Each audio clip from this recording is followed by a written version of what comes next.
akhirnya harus menitipkan saudara Roy Kurniawan alias Roy Bayosi untuk melakukan pemeriksaan medis yang lebih mendalam di RSKO karena ketergantungan obat yang digunakan oleh Roy cukup tinggi dan membutuhkan pendamping yang cukup serius. Untuk itu, hari ini kita akan membawa Roy ke RSKO. Ada yang ingin ditanyakan lagi sebelum Roy berangkat? Gimana Dek? Pindahkan ke RSKO. Oke. Ya. Saya mau ucapkan terima kasih semua buat keluarga besar di sini, Makassar. Saya seperti keluarga besar di sini. Thank you so much. Dan terima kasih buat semua dukungan dan support mentalnya buat saya. Roy Kiyoshi fans di seluruh negara dan seluruh Indonesia. Tanpa kalian saya nggak bisa kuat menjalani ini, dan saya memang sakit dan saya butuh mengalami pengobatan lebih lanjut, dan saya cuma terakhir untuk berpesan, jangan pernah bosan melakukan kebaikan, sebarkan terus kebaikan, niscaya akan kembali lagi kepada kamu. Itu aja. Kalau gini pasal saya akan berbicara. Kondisi karena gitu. Kondisinya karena. Sehat. Shock. Dan ini pembelajaran juga buat teman-teman untuk tidak membeli di luar tanpa resep, dan himbauan juga buat kaum muda untuk bisa tidur secara natural tanpa mengkonsumsi seperti itu.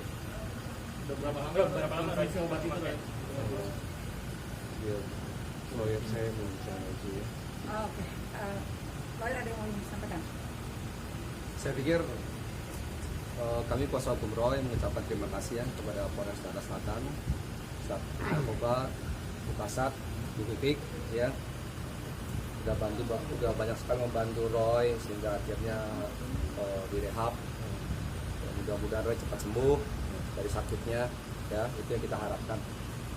Untuk itu saja dari kami, ya, terima kasih. Oke, teman-teman, terima kasih. Sekarang kita mau berangkat ya. Roy, gimana Roy? Akhirnya dibawa ke rehab Roy. Awas. Kasih jalan dulu dong. Anggota udah begini? Anggota udah? Oke. Pertimbangannya seperti apa? Ya, selama si Roy berada dalam penanganan kami di sini, kami melakukan sesuai prosedural, dan Roy memang susah sekali tidur dan bahkan tidak bisa tidur. Ini cukup mengkhawatirkan kami, sehingga pada saat dari pihak keluarga melalui lawyer menyampaikan untuk pengajuan rehabilitasi, kami pun menyetujui dan melakukan asesmen sesuai dengan aturan yang berlaku. Dan hasil asesmen yang sementara yang disampaikan oleh dokter memang belum secara tertulis kesimpulan bahwa Roy betul-betul ketergantungan dengan obatnya. Dan apa yang sudah digunakan Roy, ada obat yang tidak sesuai anjuran dari dokter yang sebelumnya. Maka ini cukup membahayakan untuk kesehatan Roy. Kemudian dari hasil asesmen tersebut, kami pun berkoordinasi dengan dokter di RSKO untuk bisa menerima Roy melakukan perawatan medis di sana sambil menunggu proses hukumnya berjalan.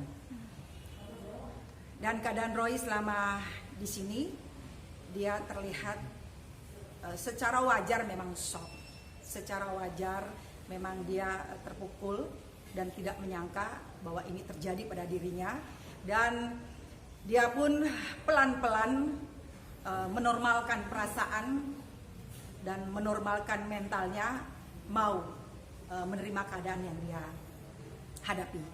Dan kami memberikan secara psikologi padanya dengan memberikan hal-hal yang membuat dia tenang, gitu. Berarti Mungkin kalau di kronologis lebih jauh lagi sebelumnya, sejak awal itu Roy menggunakan pengakuannya memang istilah di umum itu individu ya, tapi sebenarnya dia memiliki kecemasan yang cukup tinggi, moodnya yang naik turun sehingga dia membutuhkan relax. Makanya 3 tahun terakhir dia mengontrol terus di dokter yang sudah menjadi langganan tetapnya. Tapi 1 tahun belakangan ini mungkin kebanyakan dari kegiatan-kegiatan dia di luar dan juga dia buka praktek di rumahnya sehingga menyita waktu dia untuk lakukan kontrol yang biasa dia lakukan melalui dokter yang sudah dia temui, yang sudah jadi pelanggan. Jadi dengan dia berpikir bahwa obat yang disarankan oleh dokter yang selama ini dia gunakan, dia mencoba menggunakan obat lain dengan merek lain untuk dia beli melalui online. Itu saja sih. Oke teman-teman, terima kasih. Selamat siang. Satu lagi mungkin menggunakan obat tersebut untuk memberikan ketenangan atau efek negatif atau untuk apa? Sebenarnya kalau obat itu lebih arah kepada membuat seseorang untuk cepat lelap tertidur, tapi dia menganggap bahwa dengan rasa kecemasan dia yang tinggi, moodnya yang naik turun yang tidak teratur, dengan dia menggunakan obat itu dia bisa rileks. Itu menurut dia, tapi nyatanya justru itu yang membuat dia salah.